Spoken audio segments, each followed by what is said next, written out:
Welcome to my YouTube channel.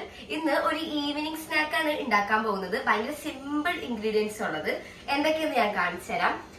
നമുക്ക് പ്രധാനമായിട്ട് വേണ്ടത് പഴമാണ്. പഴം റൗണ്ട് ഷേപ്പിൽ അരിഞ്ഞത്, പിന്നെ മുട്ട, പിന്നെ തേങ്ങ ചിരകിയത്, കശുവണ്ടി കിസ്മിസ്, ഏലക്ക, പഞ്ചസാര, പിന്നെ നമ്മുടെ നെയ്യ്. ഇതൊക്കെയാണ് ഇന്ന് ഉണ്ടാക്കാൻ പോകുന്ന സ്നാക്കിന്റെ മെയിൻ ഇൻഗ്രീഡിയൻസ്. ഇനി എങ്ങനെ ഉണ്ടാക്കണേന്ന് കാണിച്ചു തരാം. ഫസ്റ്റ് പ്രോസസ് എന്താന്ന് വെച്ചാല് നമ്മുടെ കശുവണ്ടിയും കിസ്മിസും നെയ്യില് ഫ്രൈ ചെയ്തെടുക്കാൻ വേണ്ടി പോണേണ്. അപ്പോ ഗ്യാസ് ഓൺ ആക്കുക. ദെൻ നെയ്യ് വേണ്ടാത്തവർക്ക് വെളിച്ചെണ്ണയിലായാലും ഫ്രൈ ചെയ്തെടുത്താൽ മതി. സോ കുറച്ച് നെയ്യ് എടുക്കുന്നു കേട്ടോ. ഇതിലാണ് ഫ്രൈ ചെയ്തിടാനുള്ളത്. ഇനി ഇതിലേക്ക് കശുവണ്ടി കിസ്മിസ് ഫ്രൈ ചെയ്യാനിടാം.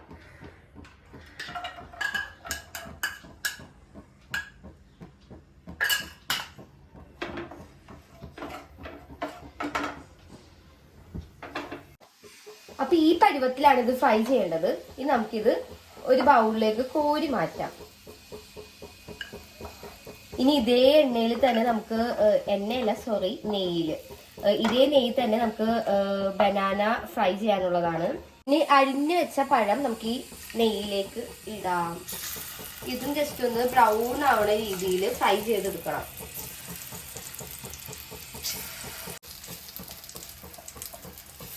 ഇനി ഞാൻ മറിച്ചിട്ടുണ്ടായിരുന്നു. ഈ ഒരു പരുവത്തിലാണ് ആവേണ്ടത്. രണ്ട് പാർട്ടും ഇതേപോലെ ആവണം, ബ്രൗൺ കളർ. ഇനി ഇതിലേക്ക് നമുക്ക് തേങ്ങ ഇടാം. അതേ നെയ്യ് തന്നെ കേട്ടോ ഇടുന്നത്. ഇനി ഇതും ബ്രൗൺ കളർ ആവണ രീതിയിൽ നമുക്ക് ഫ്രൈ ചെയ്തെടുക്കാം. ഒരു ഏലക്ക ഇടിച്ചതുണ്ട്, അതിടാം. ഇനി മധുരത്തിന് കുറച്ച് പഞ്ചസാര ഇടാം. വളരെ കുറച്ച് ഇടണം കേട്ടോ, കുറച്ച് പഞ്ചസാര. കാരണം മുട്ട അടിക്കുമ്പോ അതിലേക്ക് ഓൾറെഡി പഞ്ചസാര ഇടും, അപ്പൊ മധുരം ഓവർ ആവണ്ട. തേങ്ങ ഇപ്പൊ ഒരു ബ്രൗൺ കളർ ആയിട്ടുണ്ട്. ഇനി നമുക്ക് ഗ്യാസ് ഓഫ് ചെയ്യാം. ഇനി നമുക്ക് മുട്ട അടിക്കാം. ഇതിലേക്ക് പഞ്ചസാരയും ഏലക്കയും ആഡ് ചെയ്യും. ചതച്ച ഏലക്ക ആൻഡ് കുറച്ച് പഞ്ചസാര. ഇനി നല്ലോണം അടിക്കുക. അപ്പൊ എല്ലാം ഓക്കെ ആക്കി വെച്ചിട്ടുണ്ട്. ഇനി അടുത്തത് നമുക്ക് നെയ്യിട്ട് മുട്ട ഫ്രൈ ചെയ്യാനിടാം. കുറച്ച് നെയ്യിടാം. എന്നിട്ട് ഇത് വെച്ച് എല്ലാ ഭാഗത്തേക്കും ഒന്ന് തൂത്ത് കൊടുക്കാം. ആ തവയിലേക്ക് മുട്ട ഒഴിക്കാം. ഞാൻ 2 മുട്ട എടുത്തിട്ടുണ്ട്. കാരണം അത്യാവശ്യം വലിയ തവയാണ് എടുത്തിരിക്കണേ. അപ്പോൾ ഫസ്റ്റ് ലെയർ ഫുൾ കവർ ചെയ്യണം ആ തവയിൽ. അപ്പോൾ 2 മുട്ട എടുത്തു. ഇനി അതിൻ്റെ മുകളിലേക്ക് നമ്മൾ ഫ്രൈ ചെയ്ത് വെച്ച പഴം ഇങ്ങനെ നിരത്തി വെക്കുക. ഒരു പൂക്കള രൂപത്തിൽ അങ്ങോട്ട് സെറ്റപ്പ് ചെയ്ത് വെച്ചാൽ മതി. ഇനി നമ്മൾ തേർഡ് ലെയർ എന്താ ചെയ്യാൻ പോണേന്ന് വെച്ചാൽ തേങ്ങാപ്പീര, നമ്മൾ ബ്രൗൺ കളറിൽ ഫ്രൈ ചെയ്ത് വെച്ച തേങ്ങാപ്പീര ആ ബനാനേൻ്റെ മുകളിൽ ഇങ്ങനെ ഇട്ട് കൊടുക്കാം.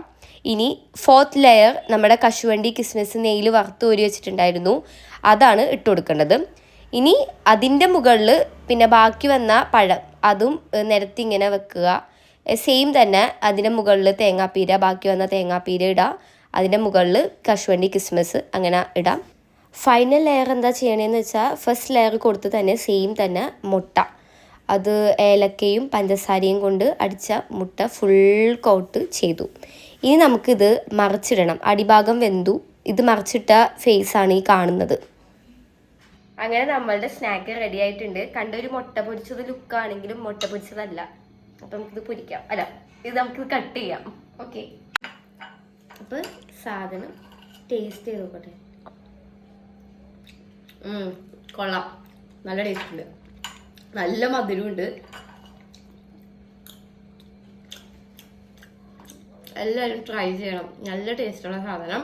അപ്പോൾ നമുക്കിനി നെക്സ്റ്റ് വ്ളോഗിൽ പുതിയ റെസിപ്പി ആയിട്ട് കാണാം. അപ്പോൾ ടാറ്റ, ബൈ ബൈ. പിന്നെ എൻ്റെ ചാനൽ ഒന്ന് സബ്സ്ക്രൈബും ലൈക്കും ചെയ്യണേ. ബൈ.